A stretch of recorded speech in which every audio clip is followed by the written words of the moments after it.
At the beginning, Ash was thinking that the magic of bonds and the holy sword, or Kizu for short, was a game in which the heroine Fine Stout was able to use holy magic, which allowed her, despite being a commoner, to enroll in a royal magic academy that only accepted royalty and aristocrats. There, Fine strengthened her relationships with the capture targets and eventually married one of them after defeating the last boss. Ash remembered that it was an RPG-style OTO game with a rags-to-riches theme, and what made it famous was that it was nuts. The reason for that was Fine's bad ending route.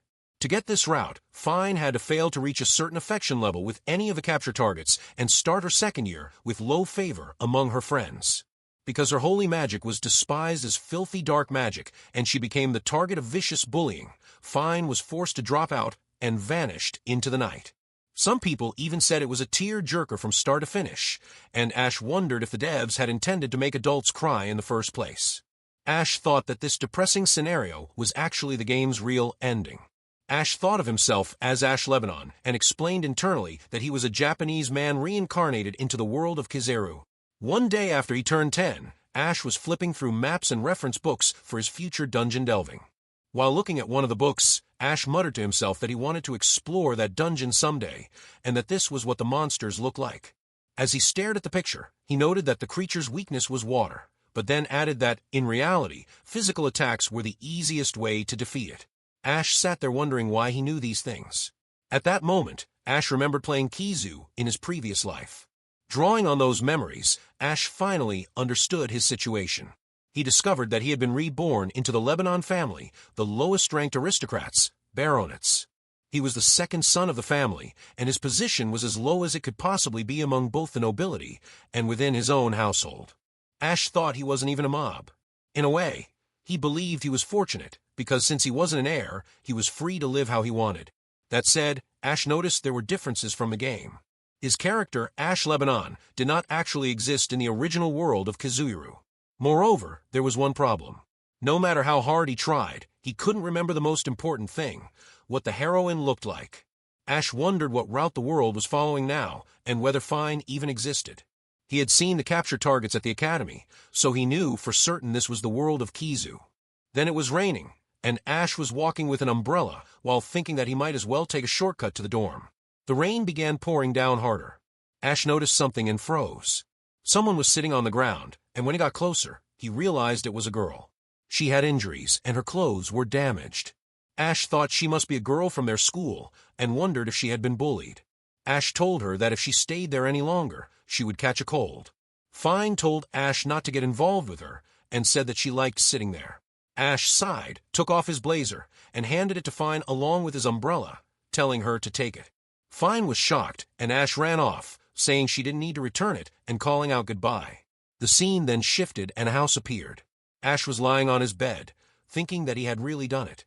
No matter how much he trained, his immune strength never increased. Ash thought that as long as he avoided causing trouble, he would still be able to graduate even if he had to take days off. Then someone knocked on his door, and Ash wondered who it could be, thinking classes should still be in session. Ash responded and asked who it was as he opened the door. Ash saw Fine, and Fine greeted him with a good day, calling him Mr. Ash and saying she had come to return his things. Ash was shocked and asked how she knew his name and even his dorm room. Fine explained that she had found his ID in his jacket and said that she had considered leaving it with a guard, but after hearing he was in his room, she decided to bring it herself. Ash gave a quick thanks and thought to himself that his cold had gotten worse. Ash told Fine that she should go back quickly, saying he'd feel bad if she caught his cold, but he collapsed while saying the word cold. Fine caught Ash. Ash apologized. Fine asked if he had a fever, right? Ash insisted it was nothing. Fine said that wouldn't do, and that they should get him back to his bed, asking how that sounded. Ash agreed. They went inside and Ash lay down. Fine asked Ash if he had any cold medicine. Ash said no. Fine then said she understood, and told Ash to close his eyes, apologizing in advance if this caused any discomfort. Ash wondered what she was doing, and felt the pain in his throat and the fatigue in his body easing away. Fine then touched his forehead and stepped back, saying his fever seemed to have gone down, so she would be leaving. Ash asked her to wait a minute, and said he needed to repay her. Fine told him that his appreciation was enough, and said that, as she had mentioned yesterday, just then Fine's stomach growled. Fine sat down and, blushing, apologized and asked if Ash had heard that. Ash said he had been about to eat something, and asked if she wanted to eat with him. Fine replied that a sick person shouldn't be cooking right now, and said she would make the food instead. Ash agreed. The scene then shifted and Fine was shown with food. Fine said the meal was ready, and that she wasn't sure if it would taste good. Ash thanked her and looked at the dish, thinking it looked delicious. He took a bite and said it was hella tasty. Ash then told Fine to eat as well. Fine asked if she really could, then said she wouldn't hold back. She took a bite, and tears rose in her eyes. Ash was startled and asked what was wrong. Fine explained that she hadn't eaten warm food in a long time, so she reacted like that. Ash felt it reminded him of how she had been sitting in the back alley and wondered if something had happened to her. They ate and finished the food, and Ash thought the silence felt strange. He then noticed Fine had fallen asleep and realized she was already out. Ash smiled, thinking it seemed she had been able to relax. The scene then shifted to the next day. A boy was shown lying on the ground and Ash holding a sword. It was announced that the winner was Ash Lebanon. Ein commented that 3 wins in a row was impressive. Ash told Ein that he was in the best shape he had been in for years. Ein said that even as Ash's friend, he had been shocked to see Ash, who had been in bed earlier, easily defeat every opponent. Ash thought that it was true. Yesterday, he could barely stand on his own. Since Ash had woken up early, he had left a note and the key for the girl who was still sleeping before heading out, wondering if she had been able to rest. The scene then shifted to a cafeteria. Ein asked Ash what he planned to eat for lunch, and Ash said he would have the pork cutlet curry.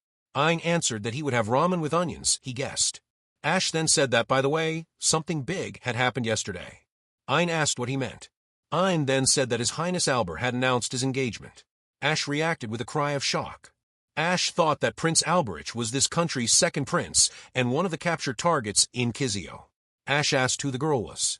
Ein said that if he recalled correctly, her name was Ellie Ringstadt. Ash wondered who that was, since there wasn't a character like that in the game, and questioned what was going on.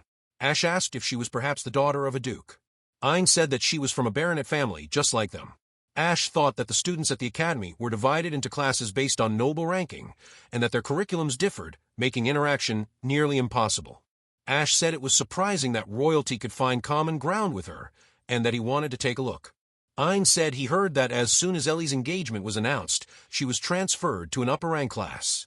Ash said that, but right then Ein pointed toward a table and told Ash to look. Ellie was shown telling Alberich that she had packed him a boxed sandwich that day and asking if he wanted a bite while holding sandwiches. Prince Alberich replied that of course he would, and that he would eat anything she cooked for him with a smile. Ein asked if that box wasn't from a school cafeteria. Ash said that it was, and that it was the cheapest one available. Then a plate full of food was shown, and Ash asked where they should sit. Ein said, "Let's see." Ash then spotted Fine, and thought that she had managed to get to school without any trouble. Ash asked Ein if he would mind sharing a table. Ein replied that he didn't care. They walked toward Fine. Then someone called out to her. It was a fat boy. He asked if it was really Fine who, despite being of vulgar birth, dared to attend this noble academy, and he called her stupid wench. Ash thought that those guys were sleeve holders. Only students in the upper-rank classes were allowed to wear decorations on their uniform sleeves. Lower-rank students called them sleeve holders, and upper-rank students referred to the lower ranks as sleeveless. The fat boy said that people like Fine should disappear quickly, and called her a damn witch. Fine didn't respond. The fat boy shouted, asking if she was ignoring him, and pulled out his sword. As he attacked, he said he would show her there was no place for her there. Ash blocked the strike with a knife. The fat boy shouted, "What?" and demanded if Ash even understood what he was trying to do. Ash replied that he was protecting a girl being bullied by a lowlife. The fat boy swung again, and Ash dodged, then dodged once more. Ash kicked the sword away, sending it flying to the ground. He then punched the fat boy in the stomach, knocking him down. Ash thought that he knew it, and that he felt great now, still hating him in his thoughts. Students gathered around and asked what was happening and whether it was a fight, a quarrel between a sleeveless and a sleeve holder. Ein told Ash he had overdone it. Ash called to Ein, apologized, and said he would leave the rest to him. Ein shouted in surprise. Ash picked Fine up in his arms, and she reacted with a startled sound. Ash ran off with her while carrying her. Ein yelled that Ash would have to explain all of this properly tomorrow. The scene then shifted and houses appeared. Fine asked Ash if he could please put her down. Ash responded with an and apologized. Fine said she was only asking now, but she wanted to know why Ash had gone so far for her. Ash answered with a thoughtful sound, and said he simply couldn't leave her alone. Fine, blushing, said she understood. Ash added that in any case, they were standing out in their uniforms in broad daylight, and suggested going to his mansion since it was nearby. Fine agreed. Then the scene shifted, and Ash was shown opening a door while saying they had arrived. Fine looked shocked and tense, asking what could have happened for things to end up like that, and what about the servants. Ash said that in short, they didn't have anyone there. He added that the whole situation was basically because selling all the dungeon loot was too much of a bother. Fine asked where the cleaning tools were kept. Ash replied with an A and asked why. Fine said that they needed to clean the house, and if Ash stayed too long, he might get sick. Ash said that he usually lived in the dorm. Fine asked what he would do if he couldn't. Ash replied, "Well, that's then," and pointed at a door, saying he thought the tools were stored in the back room. Fine said they should start cleaning now. Ash asked if she was okay, with just an apron. Fine said there were no problems at all, and that they should finish quickly. Ash said it was pitiful, but was his fault. They started cleaning, and Ash thought to himself, wondering why the sleeve holders disliked her so much when he could clearly see she was one herself. Then Fine was shown on the stairs cleaning, and Ash saw her underwear. He thought he could see her panties clearly, and with a tense face, wondered whether he should say something. Fine came down, and some books fell. A shelf behind her was about to topple. Ash yelled, "Look out," with a tense face, and saved her just in time. Fine thanked him sincerely. Ash said no, it was his carelessness, and asked if she was okay. Fine replied that he had protected her, so let her ask him instead if he was all right. Ash said he was fine, and added that he would check if anything else had fallen. Fine said she would do the same, her face tense. Then she said, "Could you please let go of me?" Ash responded with an and apologized again. Fine said it was fine, as she hadn't been paying attention either. Ash said that he had to say it, though Fine looked confused. He added that he had just gotten a clear view of her panties. Fine turned her back, blushed, and shouted, asking why he hadn't said anything sooner. The scene then shifted, and the room was shown clean. Fine said it looked different now, and told Ash that he should clean it regularly from now on. Ash asked, "By the way, what about dinner?" Fine said it was obvious he was deliberately changing the topic. Ash said nothing. Fine then asked if she could use the shower. Ash said yes, but reminded her that it was a man's home and asked if she was okay with that. Fine said that after being princess carried there and having him see her panties, it was past worrying. Ash reacted with an and apologized again. Fine smiled, blushing, and told him to forgive her for teasing him. Ash said he really didn't mind it at all. He was shocked. Fine then said, all right, and that she was going to take a shower. Ash remembered something. Fine was the heroine. He thought that if he considered it, the holy magic only Fine could use was what had healed his cold in an instant. Ash wondered if Fine was treated that way by the upper-ranked students because of it. In other words, holy magic was already considered dark magic. That meant the world Ash was in now was heading straight toward the bad ending. The scene showed Ash thinking that the bad ending route in Kizaru was different from those in other Ohm games. He reflected that the credits did not roll the moment the player reached this ending. Even after entering the bad ending route, the player had to endure hatred, suffering, abuse, and vilification from every character until the end of the common route. Ash thought that if the player tried to delete their progress midway through the game, all unlocked content, acquired items, and status upgrades would be lost, which was why the player had to keep going whether they wanted to or not. Both Fine and the player endured pain, and for this reason, Kizaru was called a nuts. Leaning against the wall, Ash thought they were right in the middle of that route. Then Fine opened the door and came in, expressing her thanks to Ash for letting her use his shower. Ash told Fine not to worry, and added that he had been presuming she was that finito. Fine was shocked and asked if Ash had known who she was. Ash, also surprised, said he had heard that a girl with amazing magical abilities had enrolled in the upper-rank aristocracy class despite being a commoner in his first year. He thought that he wasn't lying, but those rumors had almost immediately stopped. Considering it, Ash realized it was probably because they had entered the bad ending route. Fine grasped her own hand, and Ash apologized for being insensitive. Fine told him not to worry, and with a tense face, said that she should be the one apologizing for hiding her name from him. Ash replied that he was actually fine with that. They both fell silent, and Ash thought that now he had gone too far, not meaning for Fine to look so forlorn. He then said that, anyway, it was late, so Fine could stay at his house that night. Fine thanked him sincerely, and said she would gladly accept. The scene shifted to the next morning, and Ash was shown walking into class, greeting Fine in his mind, and then noticing something. A letter lay on his desk. It was from Fine. The letter said that she wished to properly express her sincere apology for hiding her identity, burdening Ash with her requests and causing him inconvenience, and that she would leave immediately. Ash looked at it and asked what the heck it was, then slammed the letter on the bench and thought angrily that he should have predicted how Fine would act in her current state.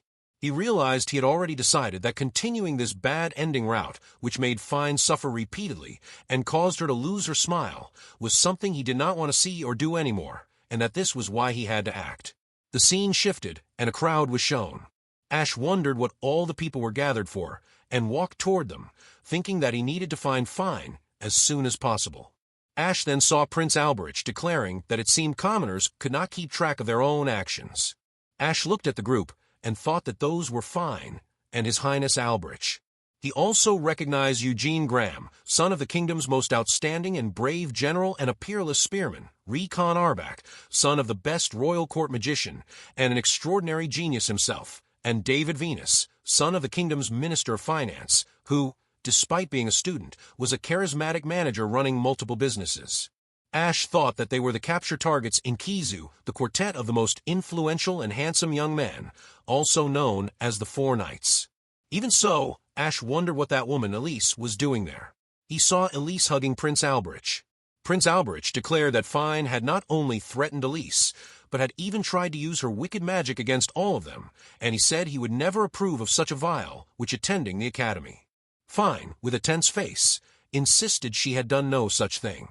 Eugene shouted angrily at Fine, accusing the dam which of shameful lies. Recon declared that no one but Fine would dare steal Elise's possessions. David exclaimed that people who held others in contempt for their own amusement had no place in the academy.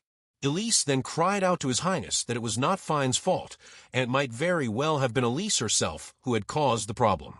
Alberich strongly denied that, saying it was absolutely impossible, asking how a kind girl like Elise, who had healed all of them, could ever be a villain. Students gathered around them, and Ash sighed as he walked through the crowd, thinking what a cheap, cliched farce it all was. He took out a wand and thought that he would need to act a bit more forcefully to end it.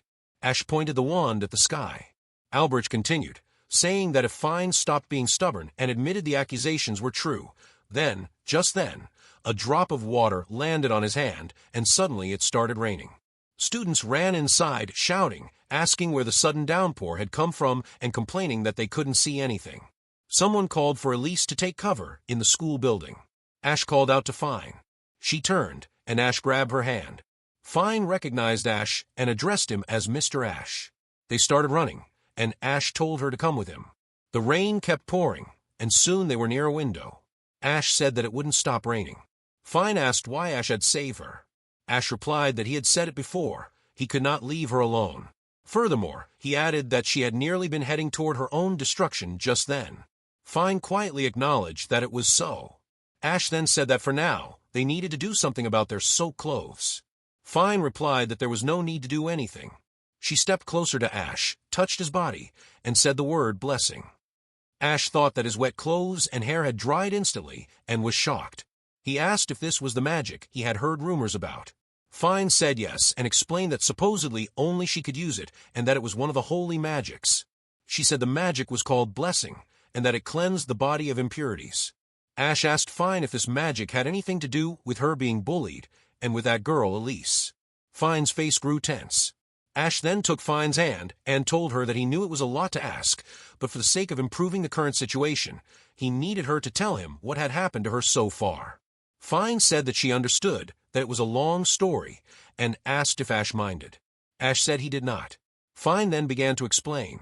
She said that for as long as she could remember, she had possessed a wondrous power, the ability to heal any wound or sickness immediately. Mother Hilda, who had raised Fine with care, had told her that she did not need to know anything else and that she must not use that power without Hilda's permission.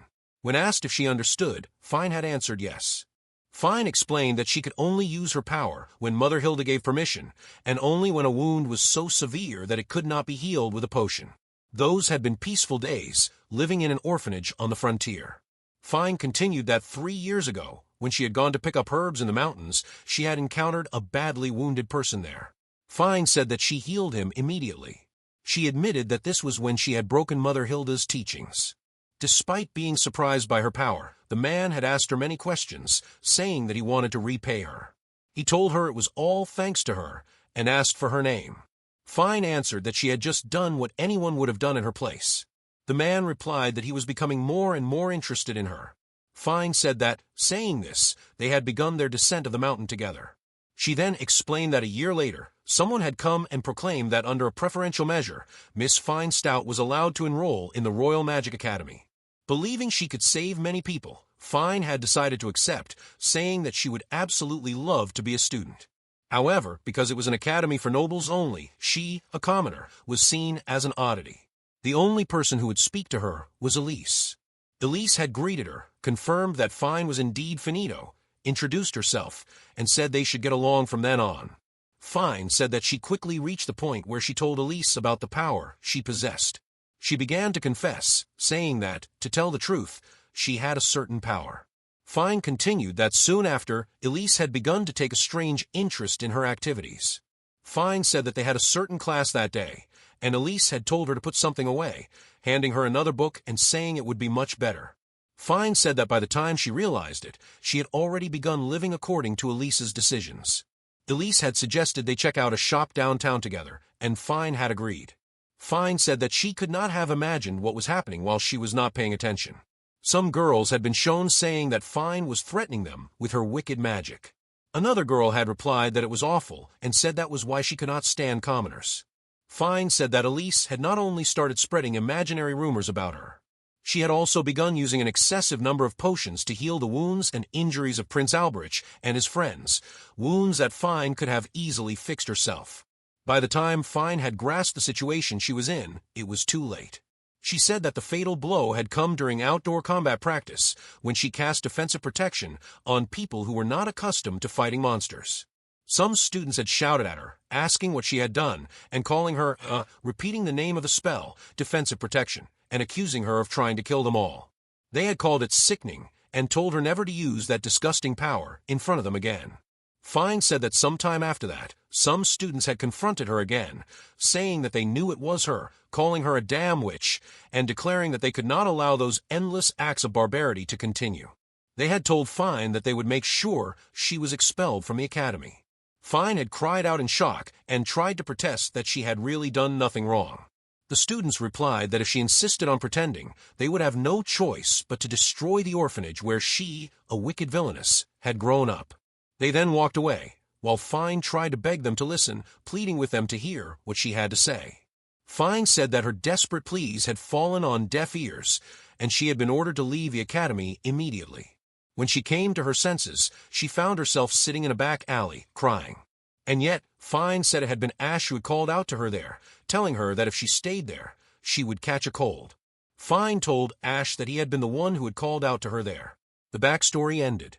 Ash responded that that was what had happened, and thanked Fine for telling him. He thought that everything had unfolded just as it did in the game. Ash reflected on Mother Hild, who had been trying to avert the fate of a saint destined to fight the Demon Lord, a fate placed on Fine's shoulders. The person Fine had saved in the mountains, according to Ash, should be crowned prince elsewhere. Everything up until enrollment at the academy had followed the main plot of Kizu. Ash thought that this meant the problem was Elise.